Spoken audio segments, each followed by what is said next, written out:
All over America, churches are declining, some are dying.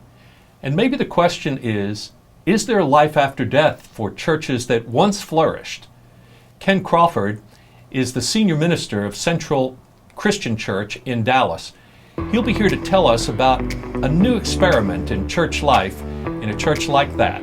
Stay tuned for Good God.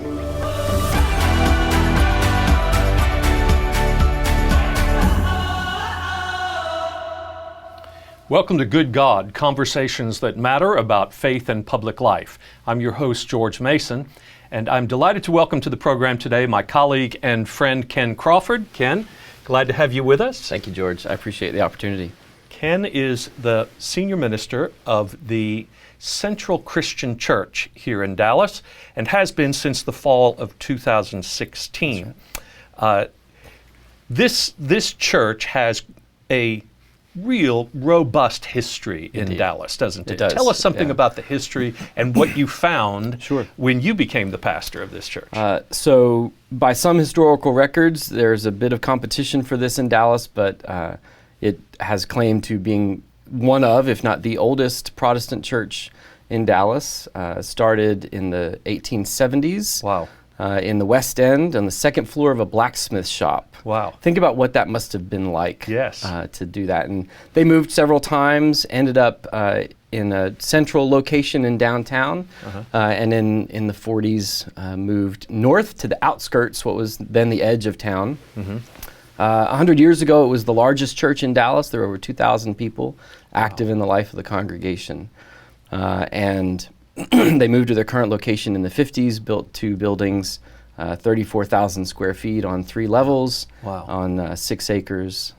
And over the years, the congregation has ebbed and flowed, and through a series of convergences of some social dynamics, as well as some things in the life of that particular congregation.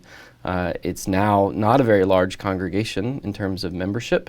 And still has that amazing facility and that fantastic resource. And so when I showed up, started interviewing with them in the summer of 2016, I was struck by the possibility, both because of the campus itself and its situation. There are 6 distinct communities around that particular location. You've got the Park Cities, and you've got Uptown, you've got Oak Lawn, you've got the Medical District, you've got the Love Field area, and you've got North Park. Wow. 6 very, very different They really are. communities. And so, I was struck by wondering, what would it look like to create a space where people from those different areas wanted to come together? Right. I said, what does our country need? What does the world need? And one of the things that our country and our culture need is places to come together and find commonality, and to find that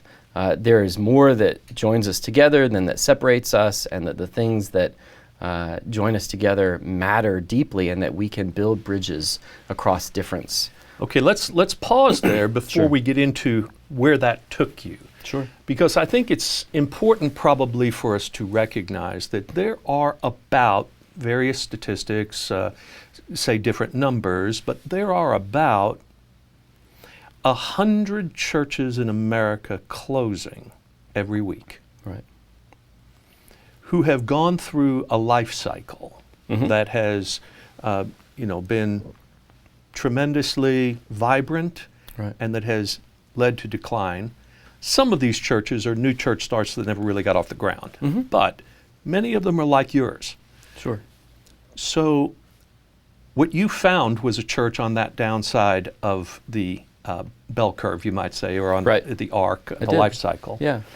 And you like to call this a legacy church. Sure. Talk about what a legacy church is in your mind, and what factors contribute to it bearing that title. Yeah, definitely.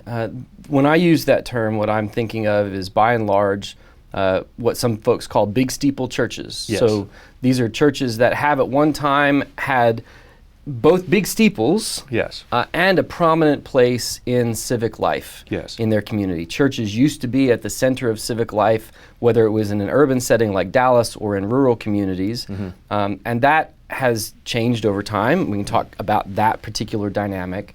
But what's true for these legacy churches is that as their neighborhoods have changed, as their membership has changed, their membership has declined, even though the population has grown. And so they have very large buildings, some of which need a lot of repair and upkeep. Ours is actually in really great shape. But they've got these buildings that are absurdly large for the number of folks that are part of the worshiping and studying and serving congregation itself. Right. And so that begs a whole series of questions about what does it mean for us to be stewards of what God has given us, regardless of why the building was built and why it is where it is and why we've changed. We are where we are now. So how does this group of people take what God has handed to us today and say, okay, what does God want us to do? What does God want to do together with us? Okay, but now you're trying to get people onto a question about the future. And that's a hard thing for a church that has once been really vital, right? Sure. And you have a dwindling congregation, and it seems that this story is being told over and over again. Yeah. The first impulse, I think, for many of these congregations is to say, whom do we blame about the decline of the church, right? Sure. And if only we could get a young pastor with a family to attract young adults, or if only we could change the music to be more appealing in our worship to the younger generation, or if only, right? Sure. So you go through that whole thing, and that's even in your congregation that is becoming more innovative about its space. You still have some of that going on, don't you? Some of that sort of longing for the way it was and the struggle with how things are today. Certainly. Yeah. And I grew up in the church. I'm the sixth generation in my family to have gone to seminary, and I love traditional church. Right. When I was in high school, I used to go to the early service with all the old people and sing the old hymns. So I love that. Right. And I understand why people feel continually drawn to that. And I recognize that, none of us are going to be here at some point. And we have a responsibility not only to have a church that meets our spiritual needs, but that is to the end that we can leave a church for the next generation that serves generations that we will never meet. And that kind of that's ultimately what I would hope the legacy in Legacy Church is. Is not that we have a great history, but that we position ourselves and live today in such a way that our ministry has a legacy into the future. Good. That is not just about what we did way back when, but is about how we offered up ourselves and all that God has entrusted to us and did that in such a way that it became life-giving for the next generations, whatever that is, whatever they're going to need, which we don't even know yet. Right. I was just reading about a church in Arlington, Virginia, a Presbyterian church that was 80 years old and had declined and was in a similar position with this tremendous building. In their case, they decided to sell the property altogether. But only after canvassing the community to find out what was needed, and they sold it to a developer who specifically built affordable housing for low income, for seniors, and for disabled persons. And then they rented the ground floor to continue to have a church that met the needs of their residents. And they actually bought a park next door so that they could, or a property to turn into a park, to have some green space in that community. And what the current pastor said about that is the church decided not to try to save itself. Which was really an amazing statement. And she was talking about how using communion language, which of course is strong in your tradition, talked about how, in a sense, they thought about taking the building of the church and giving it, breaking it, and pouring it out, for the community in a new way. And it occurs to me that this is a language that is so familiar to Christians, but it's hard for us to get to interpret that for ourselves in that way, isn't it? It is. Yeah. It is. What are the obstacles you see to people being able to do so? I think that if we attach too much of our own spiritual life and growth to specific people and places, personalities, that becomes problematic. Yes. Because then if that thing goes away, then that raises all kinds of questions about our spiritual journey and maybe even about our salvation, depending on how we think theologically about those things. Right. And so the church ought to be the means of grace that draws us into community and closer to God at the same time, so that even if the building ceases to exist because of a natural disaster or some other thing, or if the congregation ceases to exist as we have known it, because it's just run its life cycle, that our faith and our spirituality and the work that we've done continues on. Right.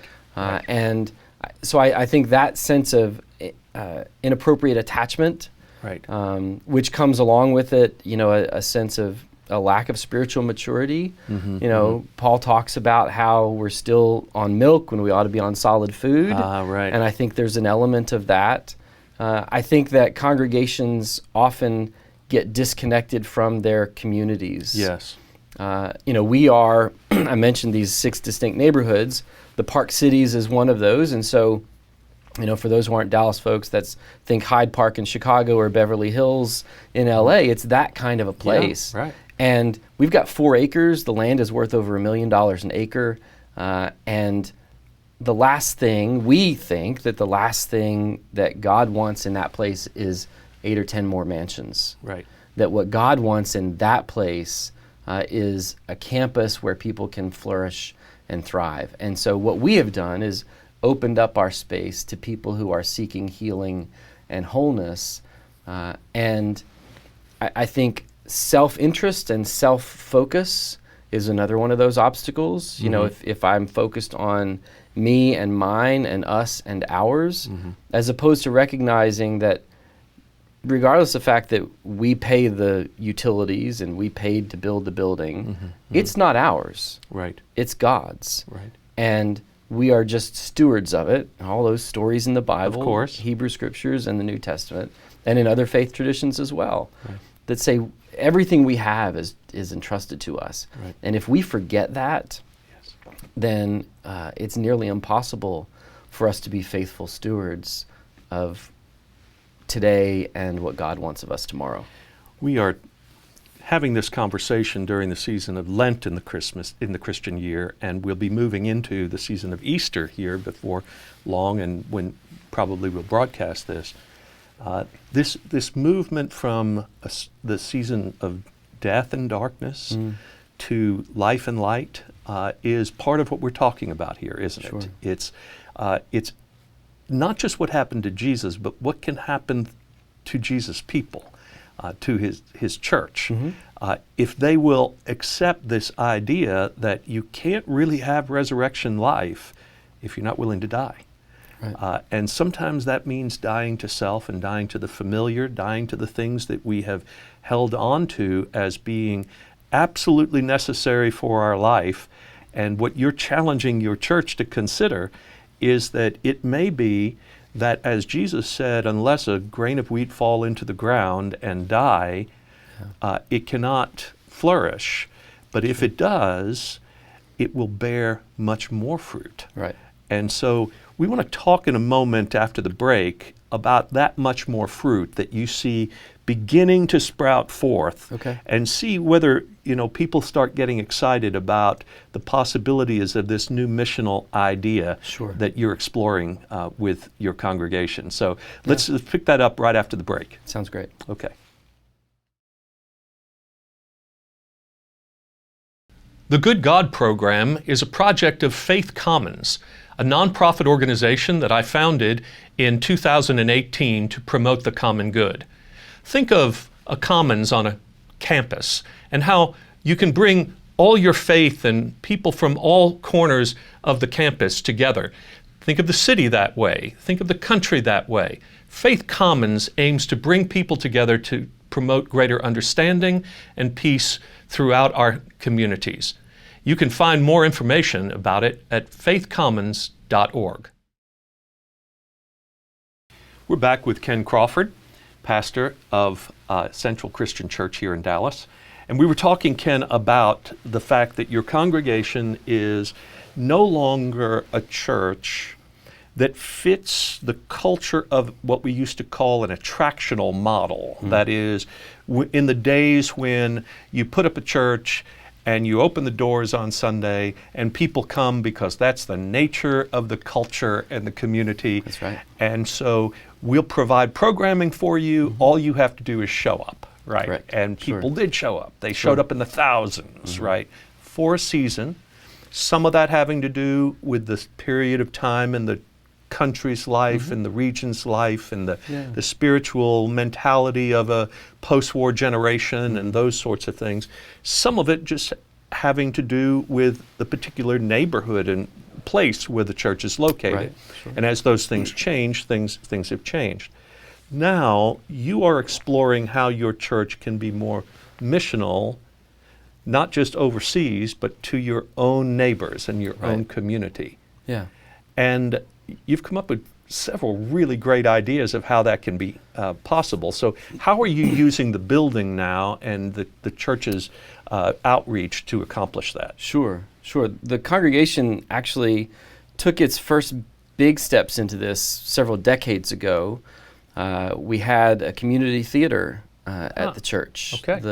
The theater that was at North Park Center, the director of that was a member of our church, and he had a community theater at the church, and so that was an opportunity to do something that wasn't explicitly religious. They did secular pieces, but that drew people to the campus to be able to build relationship and to express creativity as God has given us the ability to do that. Nice. Then 15 years ago, the church took an unused part of the property and put in a dog park.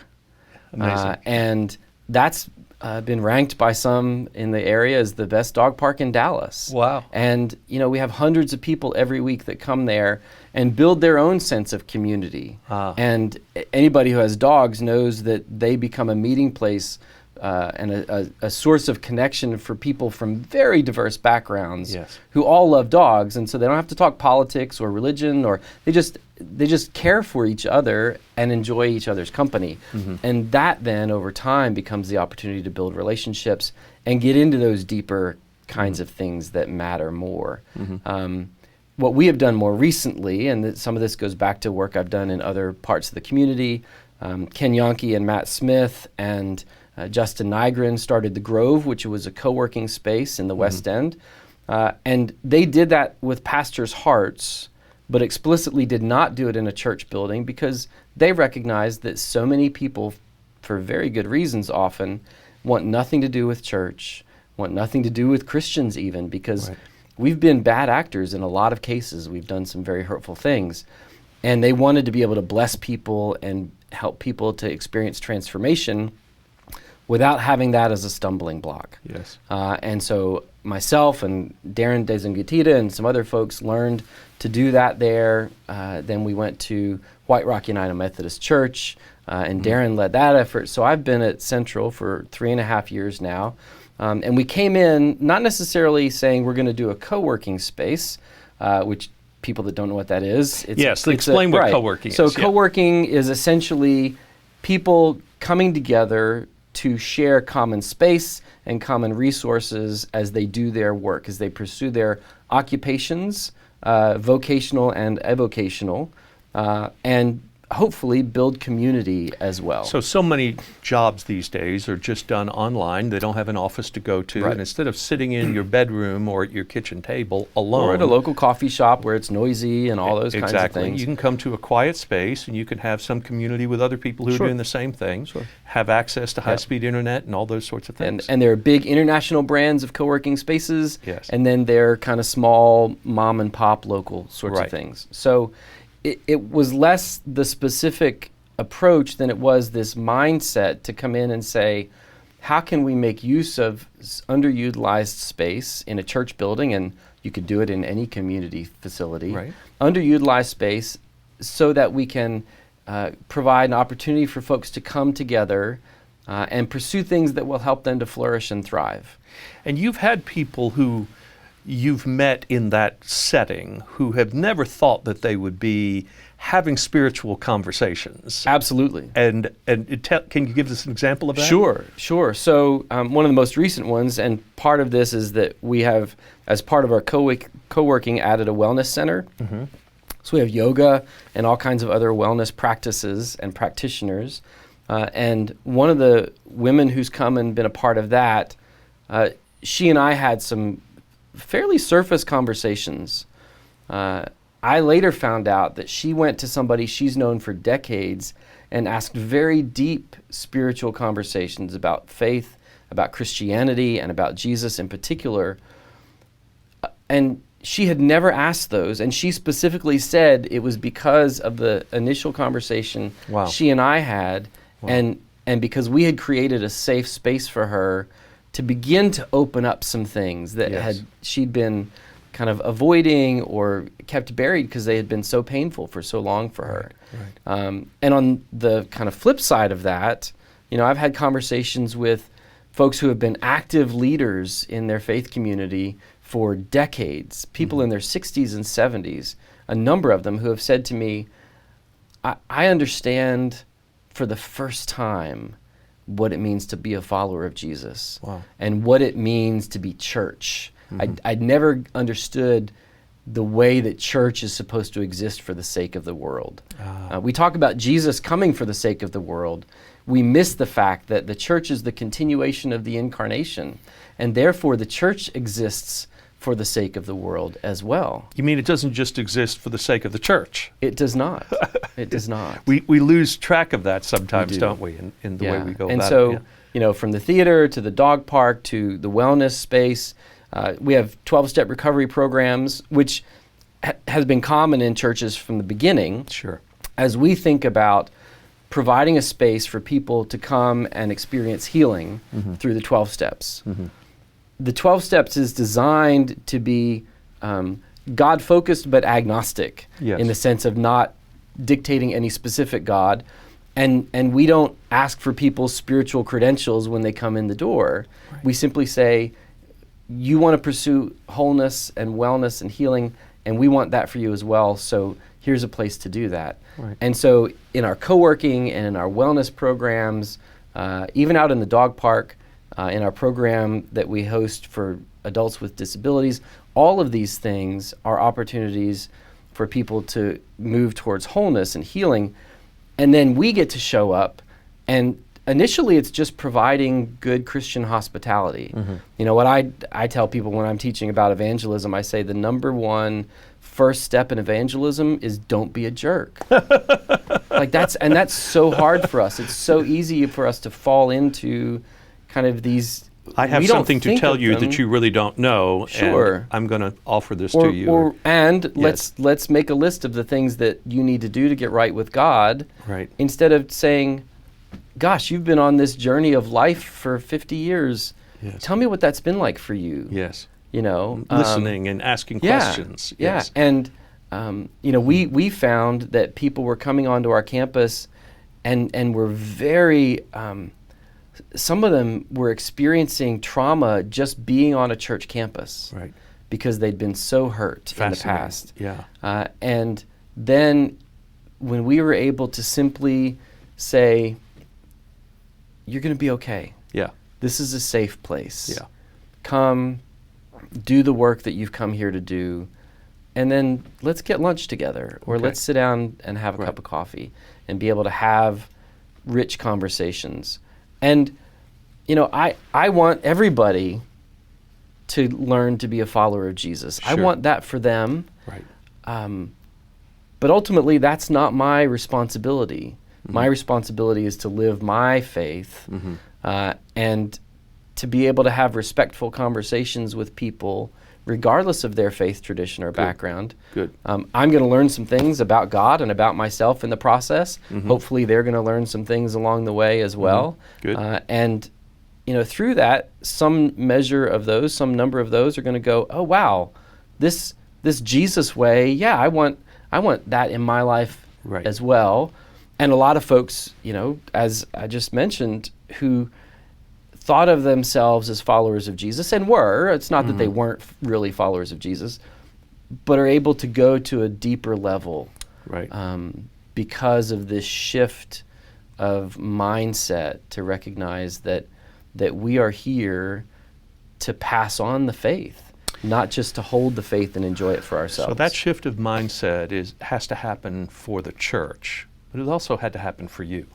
It did. And so I'm interested, I think others would be as well, especially if there are some who are in a position like yours as a pastor. What has this change been like for you? How has it affected your self-understanding as a pastor, as a minister? Because I think many times, people like you and me, we go into this work and our measures of success are still the tall steeple, legacy church, being thriving and all of that. And here you're having to come to grips with a different metric of what it means to be a successful pastor. Sure. Very, very difficult is how it's been. Yes. I did my doctoral work at SMU at Perkins, and after a couple of other iterations, my thesis ended up being called Transforming Vocations, and it was basically a study of people who entered into the idea of ministry with the expectation of pursuing that traditional 20th century path, right, which in so many cases has evaporated. One of my friends and colleagues, I just found out last week, has taken a full-time job with Amazon because he could not find a church within reasonable commuting distance where he could support his family and do life-giving work. And that's more and more becoming the case. And so I've had to process that for myself. I've had great mentors and colleagues. I count you as one of those who have been able to help me think through some of that. And to recognize that, yes, there will still be, and thank God for it, large, strong, vibrant, healthy churches like Wilshire and so many others in the community. And the days of large churches being the norm and most people finding their spiritual nurture in big gatherings and sanctuaries on Sunday morning, those days are drawing to a close. Yes. And so we have to be active with the Holy Spirit to help people imagine and resource them to create for themselves.